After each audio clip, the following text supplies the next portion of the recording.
Hello and a very warm welcome to yet another What Works, What Doesn't, and Why Insights from Evaluation. And today we will be discussing, in fact, today's discussion will be around IED's Midterm Evaluation of Strategy 2030, that is the ADB's corporate strategy. And this, as you all would know, was approved in 2018. Again, just for a brief recap, and all these things would be in your knowledge, that building on the previous corporate strategy 2030 focuses on three approaches. That's flexibility, integrated solutions, and country focus, and introduces 7 operational priorities. IED's evaluation focuses on issues that will be relevant for the midterm review of the strategy and is intended to inform its future implementation. The evaluation poses overall overarching questions like, to what extent did Strategy 2030 facilitate ADB's response to the region's changing development challenges, and what constraints does ADB face in implementing Strategy 2030? So today's discussion will be around these questions, but it will look at the road up ahead.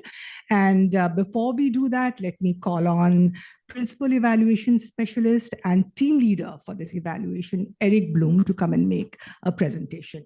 Eric, it's over to you. Thank you, Saleha. Good morning, everybody. Let's get started. Okay. So raise your hand if you've read Strategy 2030 cover to cover. Okay. Well, good. I have several times, and I can say it's a complex document with 28 pages and 111 paragraphs. Now, our evaluation has 45 pages and 176 paragraphs plus appendixes. And this presentation will be about 5 minutes. So the evaluation only scratched the surface of Strategy 2030, and this presentation will only provide the briefest of summaries. So let's get started by thinking about strategies. So there are many definitions of what comprises a good strategy. There are many approaches to how to develop and take advantage of strategies. But at its heart, a strategy is about long-term relevance and long-term success, right? This could be a victory. It could be more profit in the long run. In the case of an MDB, it means continued contribution to development. In the case of ADB, it means ADB will continue to matter. Now, there are many strategy gurus, many books have been written, many consulting firms that specialize in strategies, business schools have strategy departments, but there are some common themes that I think we can say that a good strategy should have. A strategy needs to communicate targets and goals clearly. A strategy needs to be realistic about incentives and culture. Likewise, a strategy needs to be realistic about goals and context. Finally, a strategy needs to be flexible while still focusing on its incentives. Easy to say, hard to do. Okay, so let's start with Strategy 2030. What did we learn about Strategy 2030? As I said, the strategy is complex. It has many moving parts. We found that the strategy is open to interpretation. If you want to find something in the strategy, you probably will. Naturally, this flexibility is quite appreciated by staff, by DMCs, because Strategy 2030 will rarely tell you what not to do. Strategy 2030 has many mandates. I counted about 120 proposed actions. If you made a count, you might come up with a different number. Some of these are monitored in the corporate results framework, and others are monitored internally in departmental targets, and many are not monitored at all. But we found that ADB has generally done well with its headline mandates. ADB is more or less on track to meet its private sector operational targets, its climate change financing targets, and others. At the same time, we found that country partnership strategies are becoming more and more generic. They don't really provide a sense of how ADB will set its priorities on the ground. Okay, so we also learned quite a bit about ADB, its culture, and maybe what you can call its deep strategy. So here's just a quick summary. ADB cares a great deal about targets. Without a target, in ADB, a mandate is just a statement of desire. Might happen, might not. ADB is quite innovative in many areas, raising capital, developing modalities, many other areas. ADB's culture is not well aligned with the vision of Strategy 2030. It's hierarchical and siloed. ADB focuses on volume, delivery, and efficiency. This makes it hard to focus on quality and impact. In fact, the focus on efficiency comes up quite a bit. It leaves us with a question. Does ADB want to be relevant for being cheap or for being transformative? As the region becomes richer and faces more nuanced challenges, this choice is central. So finally, as always, we offer several recommendations. I'm just going to give a brief summary here. Okay, so first of all, ADB should have better clarity of what its strategic priorities are. Should be greater use of the entire range of ADB's instruments. Should be greater depth to ADB's country-focused approach. The cultural transformation should be implemented and monitored seriously. Finally, ADB should plan for complexity and manage strategic risks. It needs to think about scenarios. So that's my presentation, and there's a QR code to the strategy. Although I have to say, after taking the latest security course, I was a little scared to give a QR code, but I think it's fine. Okay. Thank you very much. And I believe that we have about 150 people online listening in as well. So let's start off. And somewhere along the way at What Works, we felt that we shouldn't make it very headquarter centric and wanted to get the voices of people working the resident missions as well. So we introduced this segment, which is called From the Front Lines, which many of you would be familiar with. In this segment, what we do is that the team approaches the country offices. And this time around, we've spoken to 3 country directors to get their reactions on ID's evaluation. So let's just listen in to see what the country directors have to say.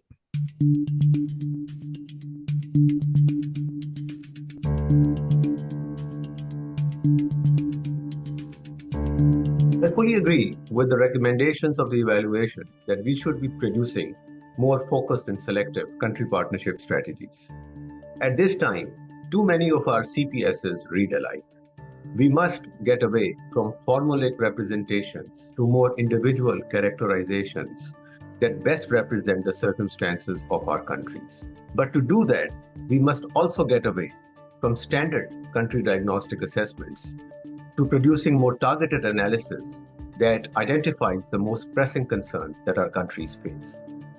Finally, our country teams must be empowered to prepare non-conventional country strategies that seek to uplift the level of our partnership with our member countries going forward.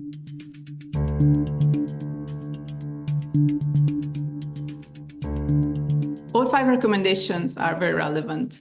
The one that speaks to me the most is that ADB should bolster its country focus by increasing the selectivity and impact orientation of the CPS, introducing stronger country diagnosis, and deepening decentralization.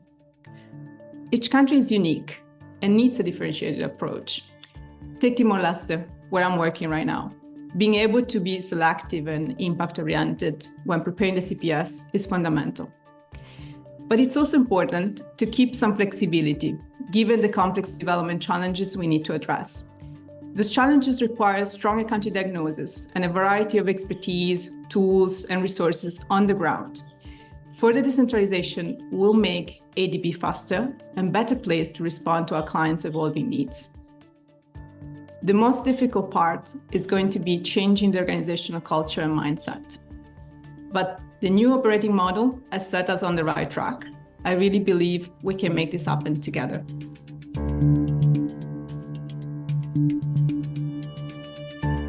From my perspective, I think 2 points. Sitting in the Thailand resident mission, the value of Strategy 2030 in really giving the flexibility to staff to innovate and encourage to think about integrated solutions to complex development solutions, I think was critical. And the example of that is the ACGF, the ASEAN Green Facility. It was launched almost straight after Strategy 2030, late 2018, early 2019. Innovative, catalytic, taking solutions to clients. So I think super strong strategy, and of course continues to evolve, which we look forward to. But on the challenge side, I think what well recognized with the report is the need for greater staff, greater decentralization on the ground. I see the clients asking for ideas and innovative solutions every day that can only be answered by more people on the ground. And that's something we look forward to.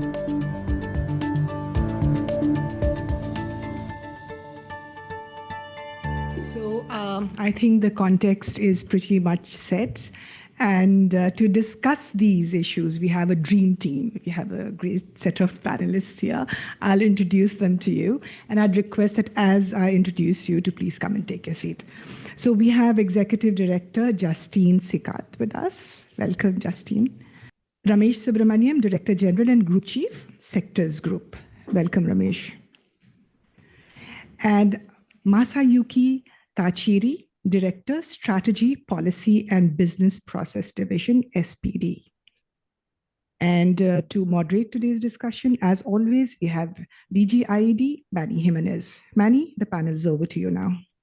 Thanks very much, Saleha. I think it's a testament to the importance and the interest that people have in this strategy that on a Monday morning, when a lot of people are in fact working from home, or supposedly so, we have a pretty full auditorium here, and I think almost 150 people or more online. So thank you for attracting such a great group. As usual, what we'll be doing is having a conversation about some of the issues that the report raised on Strategy 2030 from these very diverse perspectives from different parts of the ADB that Justine, Ramesh, and Masa will bring. But I really hope that this will be more conversational and interactive, but that also will be giving time for those of you both online and in the audience to interact with this great panel. And so please keep your questions in mind, take notes, and we'll make sure to have plenty of time towards the end for those questions and answers. So this is a very broad topic, as Eric mentioned, and strategies can be all things to all people, but we want to focus on a few things. Masa, let me turn to you first, because you're now charged actually with trying to come up with a midterm review yourself, based partly on the IED evaluation, but also on your own team's thoughts about how to either tweak or shift Strategy 2030 so to make sure it's pointed in the right direction. One of the things that you heard from the front lines, if you like, is that Strategy 2030 and is trying to implement what it calls a country differentiated approach. And as you know, that's fairly difficult because how do you do that at the same time as saying that, well, if you're so differentiated, do you even have a strategy? What are some of the things that you think SPD would like to see going forward in trying to implement this complex notion of differentiation, but still having a firm direction for the institution? All right. Well, thank you very much, Manny, for inviting me to this. And also, I also thank Eric and the team for this excellent report that certainly helped our midterm review formulation. So thank you.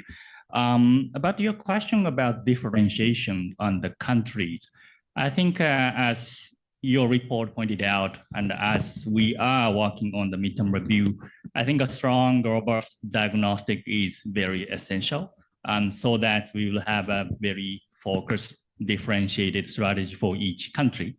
And I would like to thank Ramesh and the sector group, who is already doing a lot of sector diagnostic and strategies. Also, thematic areas, we have typically now the private sector development assessment and roadmap in many country operations.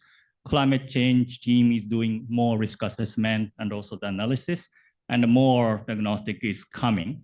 Well, of course, we need to do more, but I would like to see very happily of this new development.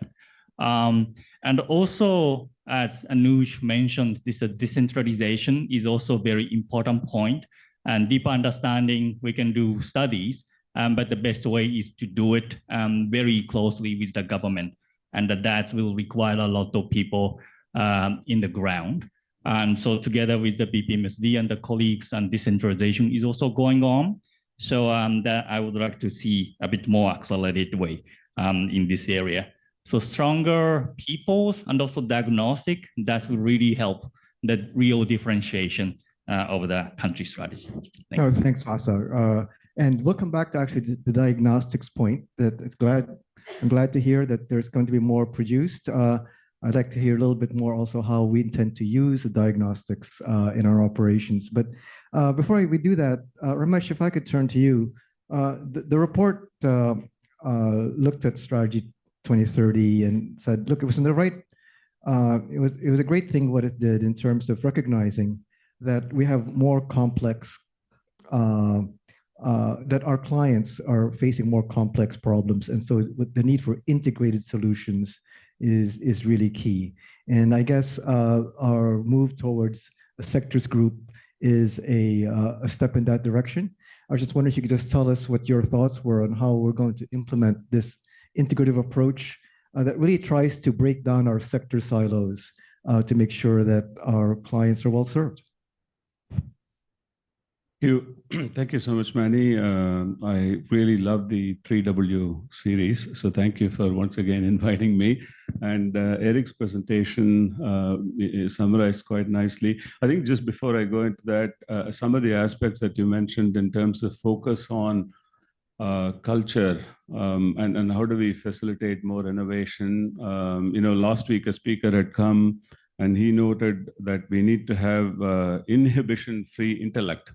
How do we promote that? Is going to be, new ideas coming out quite critical, and the focus on quality is also, as we do more quantity, how do we look at quality is also critical.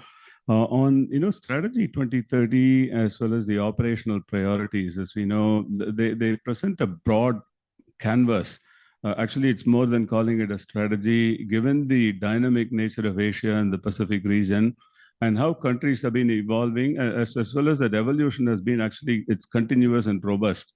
During the pandemic times, we had concerns that countries may never be able to go back to the pre-pandemic real GDP growth of 6% and above, but many countries have defied that. They've gone back to that growth path, which means that the financing landscape of these DMCs will be changing, will continue to change. How do we position ourselves?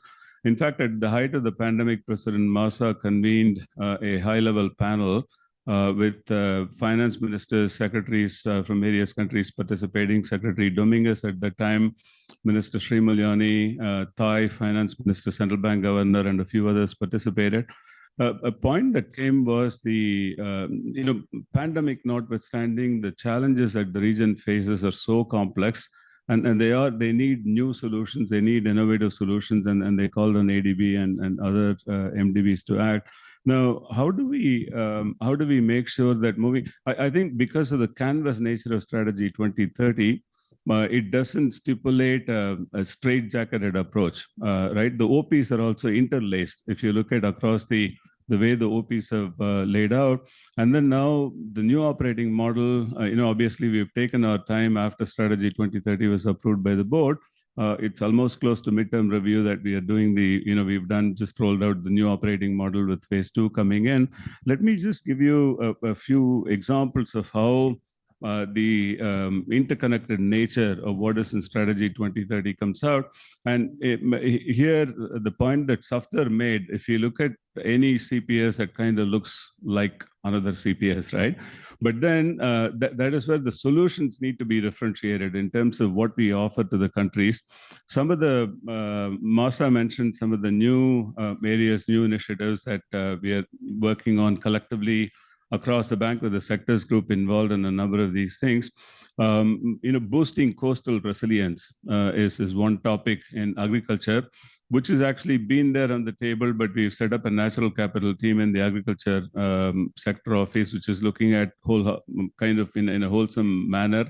But it involves a number of different sectors and subsectors you need to bring together, very complex, but the strategy and the OPs give that canvas.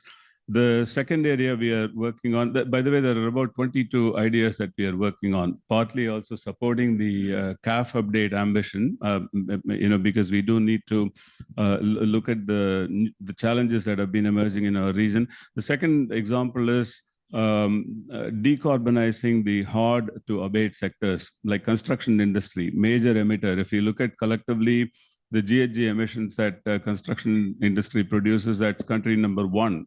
It's 19% of total greenhouse gas emissions. Health and climate, right? Health sector is country number 5, if you look at GHG emissions. We are looking at another example is we are looking at modernizing subnational finance. We have never had a practice, so to say, on the public sector side or on non-sovereign front. Should we not be engaging at the municipal level to understand subnational priorities, particularly with regard to delivery of SDGs?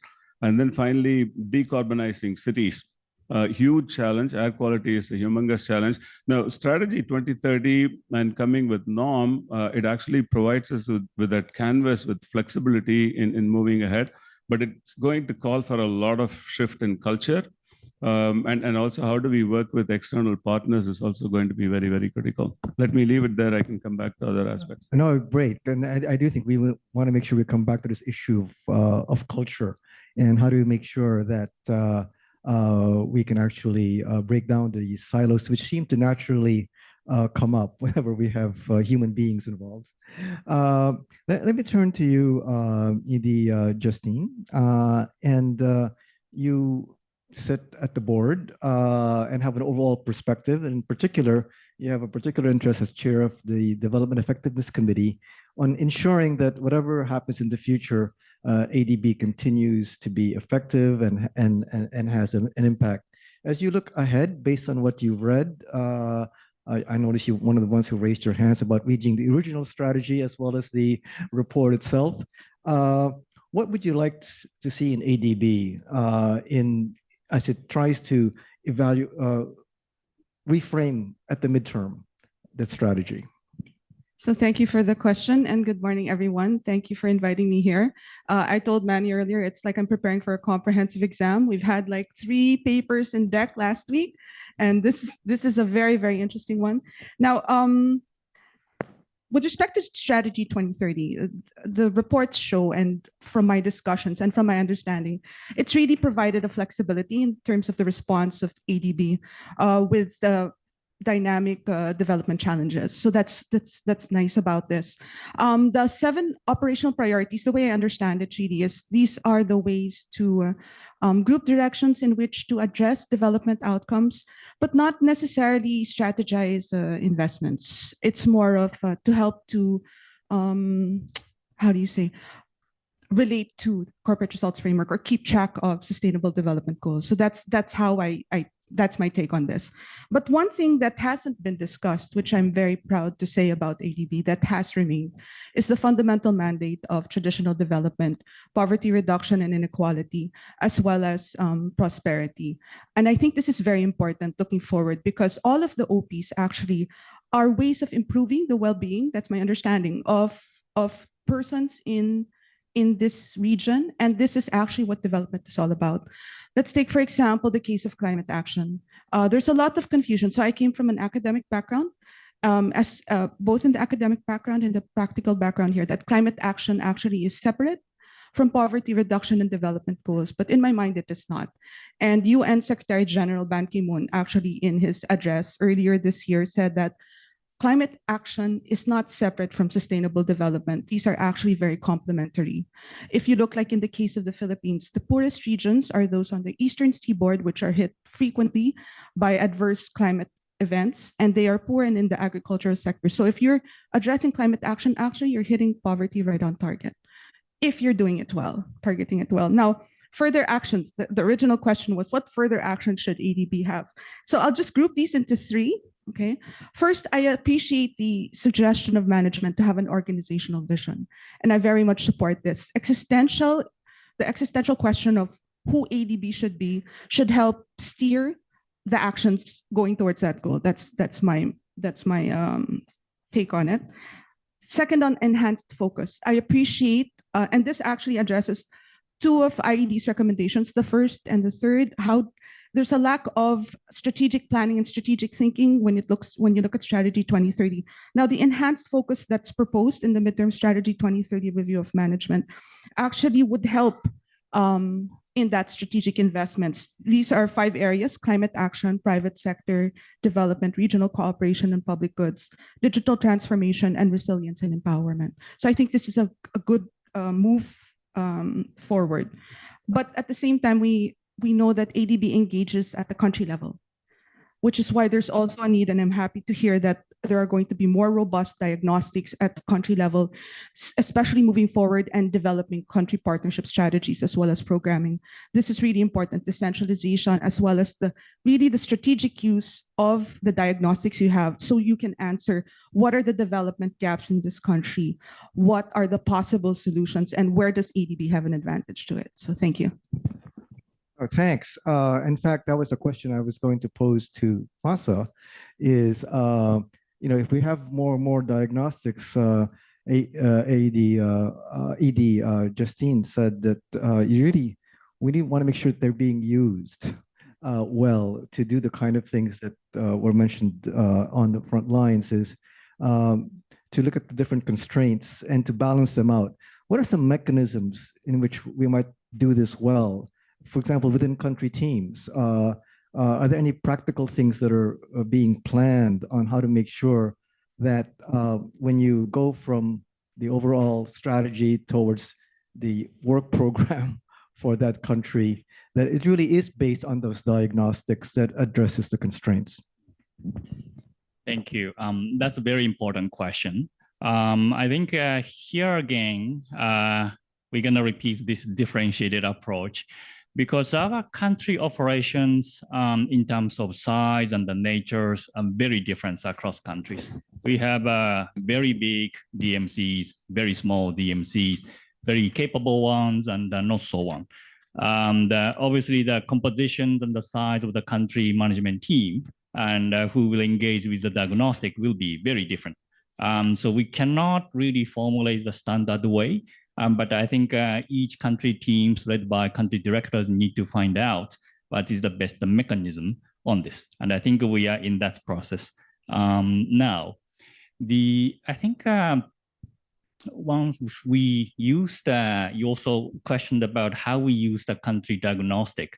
Well, obviously, as you pointed out, the country diagnostic will identify the development challenges, national government strategies, ADB strategies, other development partners, and it's end up with our formulation of the strategy.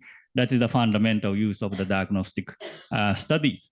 But also we can use this process to team building the actual country teams and also the sectors in each countries, internally in ADB and also with the government, to really have a meaningful dialogue and also the strategy, and also describe those our thinking process as our roadmap. That will be useful for obviously the board members who make a decision making. And also that kind of thought process and also the description will be helpful for the eventual evaluation. Because I think many project team leaders, country teams have broad understanding and come up some good idea how to assist the countries. But sometimes that is not described in a clear way. And that makes the decision making and evaluation difficult. So some descriptions of our kind of tacit thinking may be useful in the future. Thank you. No, thanks. Ramesh, just following up on this, and this is relates actually to what you said earlier about we really need to change the mindset if we want to cut across and do the kinds of things that Masa mentioned, be innovative, but also make sure that we include everyone who needs to be included in the conversation. And I know that this concerns you a lot in the sectors group. What are you doing within that? But also, how do you make sure that we're working in the sectors group across the themes that ADB wants to push more regionally? You know, one of the things that we recognize from the early days of norm thinking, in fact, as many of you may know, when we went through the previous reorganization in 2001, that process was about a year. Or maybe you may not know this, but this time around, we spent more than almost 3 years in preparing for norm. So Strategy 2030, had been approved by the board, and then we spent a couple of years. Pandemic came, so about 2021 or so, the work started. So one of the problems that was evident from very early on is the sectoral silos that could emerge, as well as silos between sectors and themes. So we've been thinking quite a bit about it. Of course, it is natural once you set up a shop, then obviously, each shop will maintain its own vertical kind of approach. So coordinating across, you need sometime, obviously you need incentives could be given, but I think, I always say we don't need to be incentivized for doing the right things, right? So that behavioral change also needs to take place. So we've been talking within each sector office as well as across the sector offices quite a bit. But what is also emerging in a natural, organic way, which is actually very, very good, is that while countries may be siloed, obviously there are different ministries, there are different agencies at the national level as well as at the subnational level. But there is a very clear recognition in DMCs as well as in ADB that the problems that we are trying to solve are interconnected. So we do need to bring in a lot of players. And ADB is seen as, particularly in the post-norm context, seen as a player that can bring about all these entities together. And it's not unusual, in many countries where we go and bring ministries together, agencies together, and then show them the benefits of working across, those ministries and agencies. Now, the second facet of that is that many of the new areas, I mentioned 22 ideas that we are working on, there are two aspects that are becoming very, very clear. Like I mentioned, the hard to abate sectors, or take decarbonization of cities or maritime decarbonization. These are some of the new areas that we are working on. Each has got at least 3 sectors. Some of them have got 6 sectors, right? So inevitably, you need to bring different areas of expertise together. The second aspect of integration, which is also a stated objective of NORM, is gradual integration between our sovereign and non-sovereign operations. Now, this doesn't mean we will achieve physical integration tomorrow, but clearly recognizing that most of the investment opportunities are going to be in the private sector space. How do we position ADB's unique single one roof advantage of having all these operations together? How can we use that? So that's something we are very, very excited about. In fact, we are thinking about having joint work plans between the sectors and PSOD. Another aspect related aspect from the culture point that Eric mentioned is sectors are becoming more and more product agnostic. So when we think about a problem, we don't think about a solution being only sovereign or non-sovereign. We look at what is the best possible solution and how can we put our resources together. No, great. No, those sound wonderful. I was wondering if you could also reflect, and maybe to a question that came up when we at the DEC meeting that ED Justine chaired last week on the AER.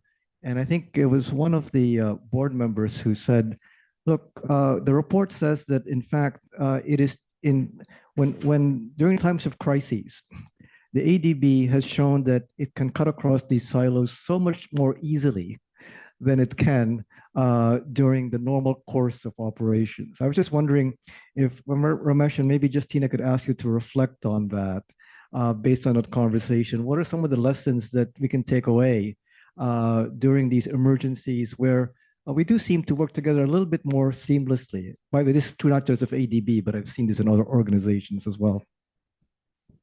Ramesh?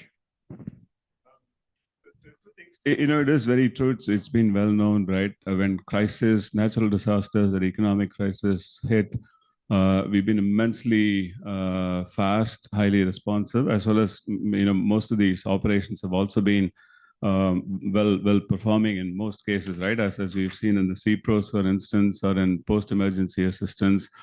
I think what has made those more impactful is even before we had the 1ADB construct, teams were formed together rapidly, and everyone kind of worked towards the same goal.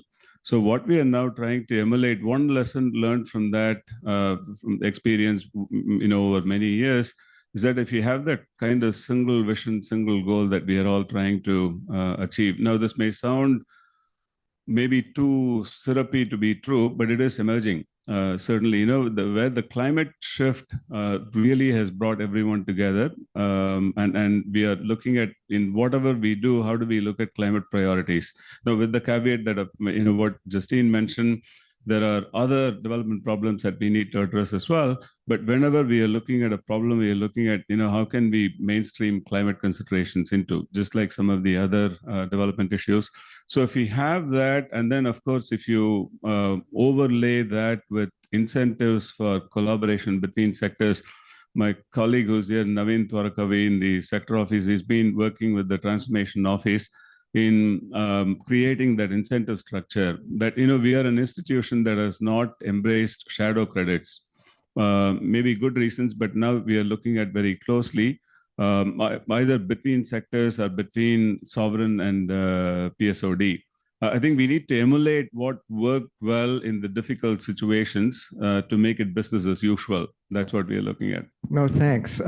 Justine, what your thoughts on this, as well as I think we've discussed often how one of the incentive mechanisms in ADB that seems to work is to make sure that people are being held for monitorable results. And I was wondering if you had any reflections on what you think the corporate results framework could do to make sure that people are being given right incentives. And I see you nodding there, Mas. I'm going to turn to you for that as well.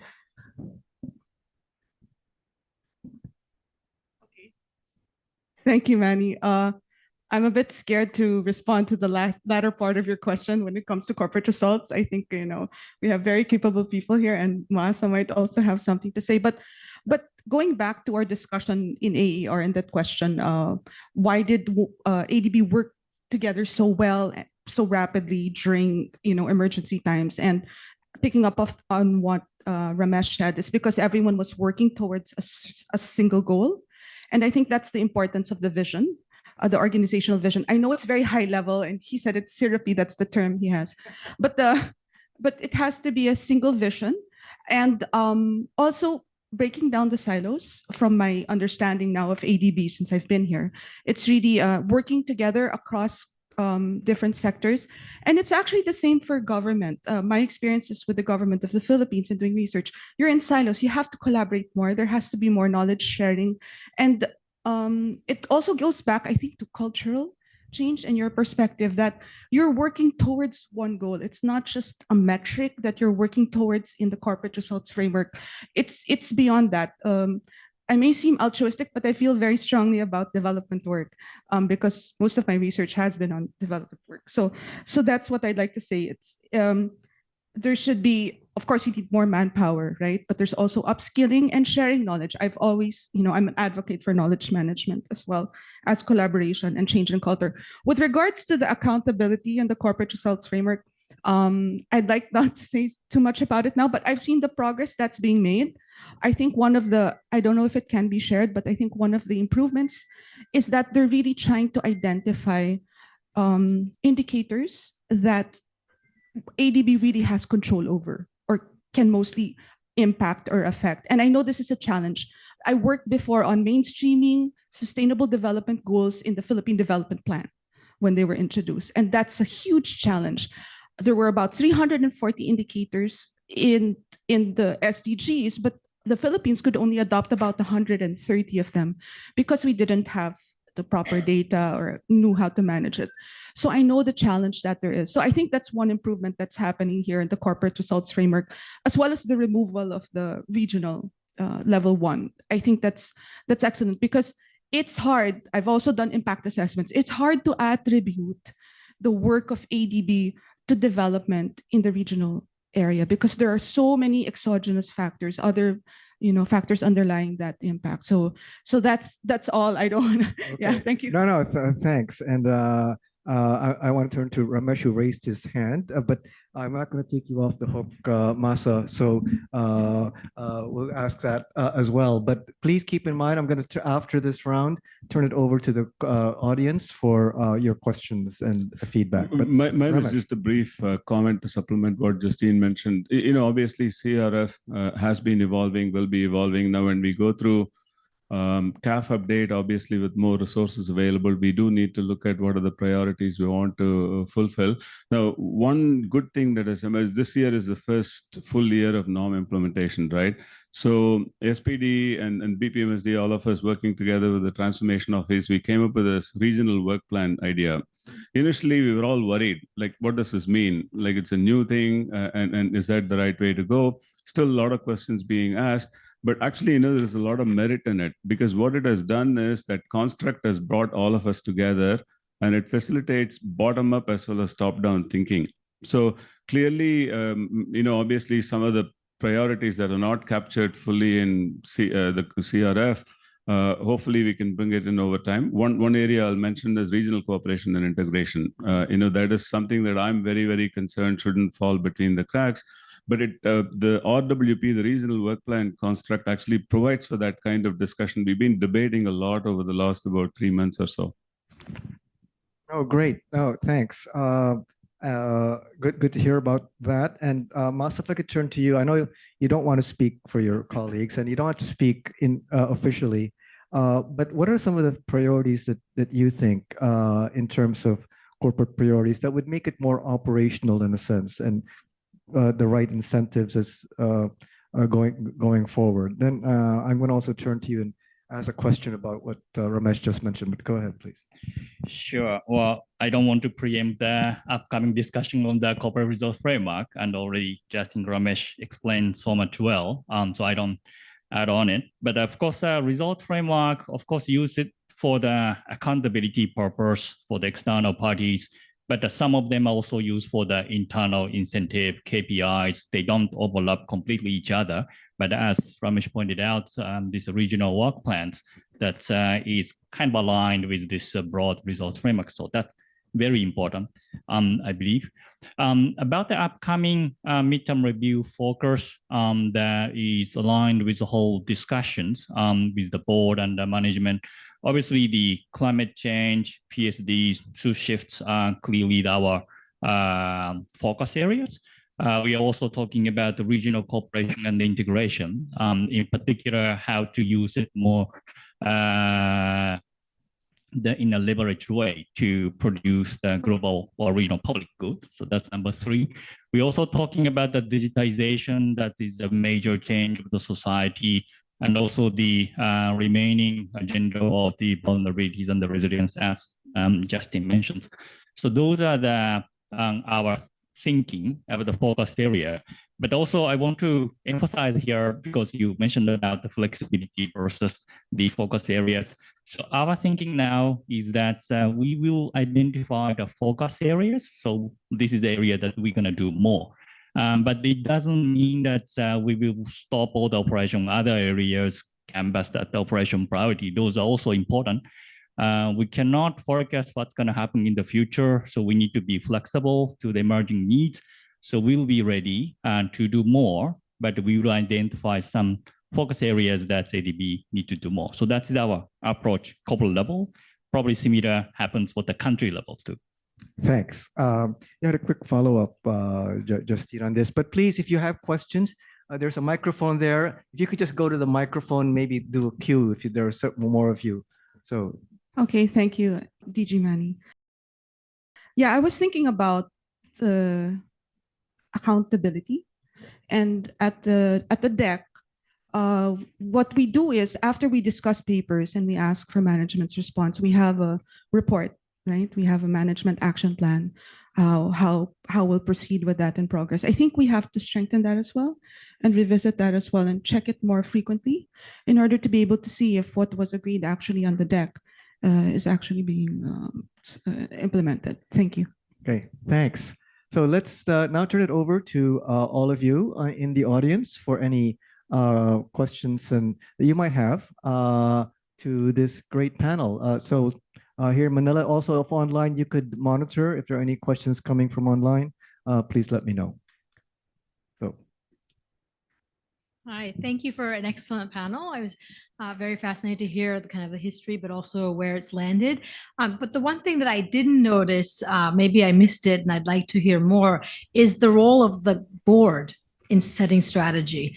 And for me, if the board wasn't involved, I'd like to understand why, because in every other organization that I certainly am involved with, the board helps sets the strategy. So that's my first question. And the second question is regarding MDB evolution. And it seems to me that ADB has really, through this strategy kind of process, has really gone ahead with other MDBs, even in terms of kind of aligning on MDB evolution and looking at global public goods. But I'd love to hear more about that alignment, but really mostly why, where's the role of the board in setting strategy? Thank you. So thank you, AD Mo. So maybe Ramesh and Masa, if you could reflect on the role of the board as you see going forward, both if you remember, Ramesh, what it was like when Strategy 2030 was formed, but also I'll turn off. Also, the other important question that Mo raised is how do we align our basically country-based business model with addressing the MDB evolution, which is more regional and global, if you like. And is our business plan totally aligned? How are we aligning our business plan with that? But Ramesh? Mo, great questions. On the second one, I'll come to, there is lots to think about as well as we are moving forward. We are picking up and learning. On the first one, I'll speak from experience, but Masa from SPD point of view will have further insights. Strategy 2030, when we worked on it and adopted, board had been extensively involved in, and I think moving forward for the midterm review as well as for any updates that we would bring about, obviously board's engagement is going to be very, very critical.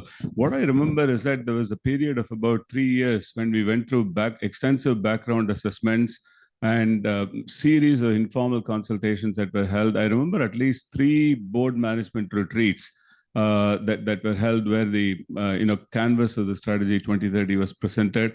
One I remember particularly in terms of livable cities. There were topical sessions, and one was on livable cities, and we had brought in an eminent panel of experts to come and present globally what's been going on, regionally what's been going on. And then subsequently for the operational priorities and the guidance notes that we had produced, which are very, very important for implementing Strategy 2030, those also we've had significant across the board presentations and discussions. Obviously, it's a mix of informal and formal, but we've got extensive, board feedback. And some of the things that we are, while they're not strategy type documents like the CCAP, the Climate Change Action Plan, for example, which is very, very critical for implementing Strategy 2030 moving forward. The board was actually very appreciative of the extensive consultations that we've had. So I think moving forward, it's going to be very critical as well in terms of any shifts that we are looking to adopt. And taking from there to the ADB evolution, MDB evolution agenda, again, clearly, if we take CAF as the CAF update, which the board had been very closely involved and guided us in the process. How do we bring in the country and the country-based approaches with the regional public goods? Now, this is going to be, we are looking for good examples, successful examples. And then I should also say, to be just frank, can we look for low-hanging fruits where we can make a difference? Because some of these issues are very, very complex.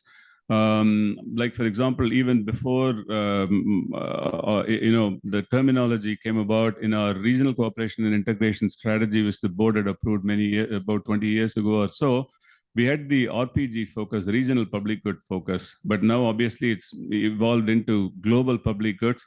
So the decarbonization of cities case that I made, or the maritime decarbonization, many of these new areas that we are working on, how do we identify, country level actions and then kind of cascading up to regional level actions and adequately incentivizing countries? Obviously, no country is going to do things that will be to its own detriment. As we've always been saying, cooperation comes through, but integration may not come through easily. So we are looking at these low-hanging fruits and then kind of moving up to, bigger and more difficult issues. Thanks, Masa. Especially the bold role going forward in the midterm, and also this issue of when countries have to borrow and incur the interest costs for a regional or global initiative. What are the limits to that? Thank you. Well, obviously, this is a very important point. So thank you, AD Mo. Obviously, the board of directors is the ultimate decision maker of the ADB for corporate strategy and the policies. So as Ramesh explained, already Strategy 2030 was discussed and then approved by the board. And we're also doing the same process for the midterm review and other policies and the strategies. And also we started some board discussions, engagement about this, how to really define the role. So this whole talk about the policy architecture. So it will come a bit more immediately with the board in coming month. The other type of engagement, climate change action plan is a good example. So this is the more details operational document. So that is kept with the management, but obviously we are consulting and then reflecting all the guidance on this action plans in the climate change action plan. And in the midterm review, we are proposing some more action plan in the new focused areas. And we plan to have more close engagement with the board to formulate these action plans too in coming months. The second point of the country engagement, and this is also very important and heavily discussed part, we need to have a proper incentive for the ADB side and also the borrower side, and to provide more regional global public goods beyond the country's own interest. Of course, many of them are overlapping each other, so we don't worry too much, but there are some parts which have some trade-off. So we need to have a proper financial, no financial incentives. And that's then the difficult part is coming, who will pay. But again, this part is indicated in the midterm review. We will have more discussion in the capital utilization plan with the board and the management. So many more things to do in the coming rest of the year. Okay, thanks. Justine, you had a follow-up on this. Yeah, actually several, but I'm still trying to write down my thoughts. No, but just on the MDB evolution, that's a very good question. Thank you for that, Mo.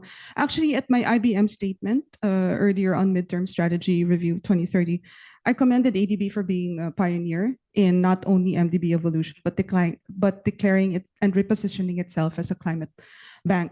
But at the same time, I also had questions with regards to how can you collaborate across borders if your operations are sovereign? And that's why I'm happy to hear about the regional work plan that is being developed.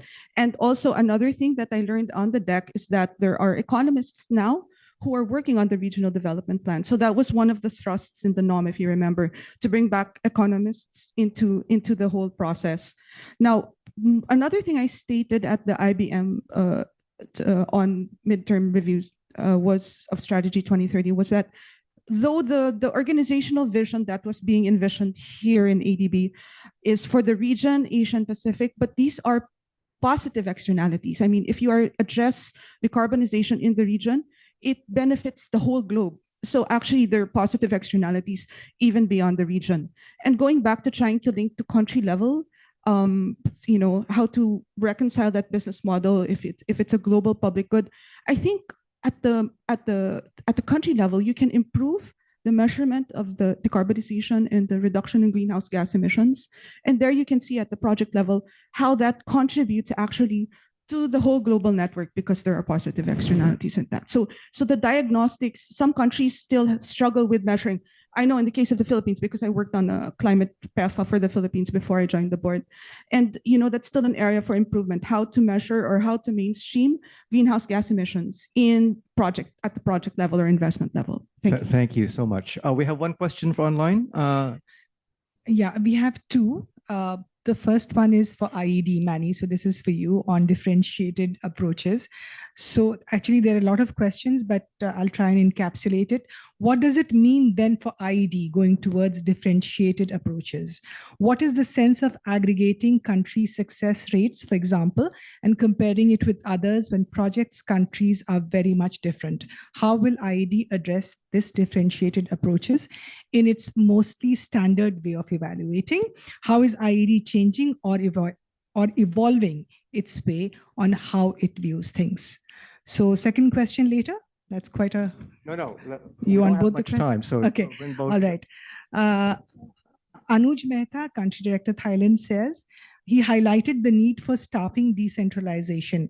How can ADB optimize staffing allocation and flexibility in response to clients' strategic needs? What are the implications for country budget allocation? So it's somebody else who's referring to Anuj Mehta's statement. Okay, so we don't have that much time, and I will go last, but I wanted to give any last words to each of the panelists first on addressing some of these questions, or just very quickly, some of your final thoughts. So Masa, over to you first. So Anuj's questions. Yeah, about the decentralization, probably I will not overstep this BPMSD's area, but I think budget allocation and the management is very important beyond the people putting more people on the ground. And this is still need to be thought through. And that's number one. And number two, and also the beyond the budget under the staff, I also want to emphasize that what the country office can decide. So the delegation of the authority, that's also important. And that's we are also only the middle way toward that. Okay. Thanks. Ramesh? Just to quickly supplement, decentralization is a major priority. So this year we are moving very fast. On Anuj, who's thanks to him for raising this issue because it's quite critical for many RMs. It's sector staff, of course, people who are working on economics and so on, but sector staff and technical sector matters as thematic staff as well as PSOD. Combined presence is going to be very important. What we are also looking at is, although the concept of having hubs will not be pursued in an active manner in the near term, but how can we use resources that are available in a region in a much more optimal manner is something that we are looking at. And what staff want when they are outposted, they also want a kind of a professional network to emerge so they can collaborate amongst themselves, like, between transport, energy, finance, and so on. That's something also we are actively looking at. But assurance we can give based on what we've seen, what we are planning so far. For sectors group, the outposting this year is actually already 50% more than what we had last year. And this is something we will continuously be working with BPMSD and regional departments. Thanks. Justine, last words. Okay, I'm going to talk about something we didn't get to talk about here, but actually it's country focus, how to hone in on this. I believe the role of knowledge is very important. So that's one of my final words, knowledge sharing. I know that we collaborate with other development organizations to share knowledge across, but develop as well here.